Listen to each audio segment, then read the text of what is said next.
Berat Gjimshiti ka mbyllur para kohë ndeshjen e djeshme të Atalantës ndaj Caglierit pasi u desh të lindte fushën e lojës për dëmtim në pjesën e dytë të saj. Në minutën e 53 të takimit, Gjimshiti kontrolloi topin në ajër dhe pastaj i sinjalizoi menjëherë Kolashinacit që të ndalte lojën me shokun e tij të skuadrës që kaloi sferën anësore. Gjimshiti preku pjesën e mbrapsme të kofshës së djathtë dhe ishte dukshëm i mërzitur teksa i konfirmoi stafit mjekësor se kishte probleme dhe kërkoi zëvendësim.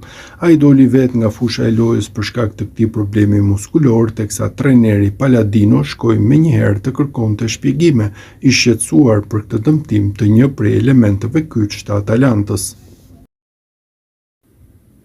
E ardhmja e kapitenit të Shqipërisë Berat Gjimshiti në ekipin e Atalantës ka marrë tjetër qasje pas largimit të trajnerit Gasperini. Qendërmbrojtësi shqiptar i përfundon kontrata në verën e vitit të ardhshëm dhe shanset që skuadra bergamaske t'i rinovojë kontratën janë të pakta, marrë shkas dhe prej moshës 32 vjeçare.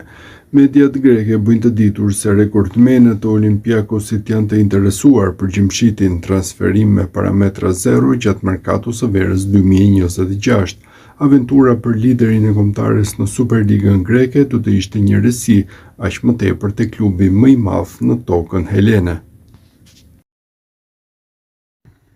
Berat Gjimshiti është padyshim një nga protagonistët kryesorë jo vetëm në radhët e kombëtares shqiptare, ku mban shëritin e kapitenit, por edhe në radhët e Atalantës, ku është një nga elementët më me eksperiencë.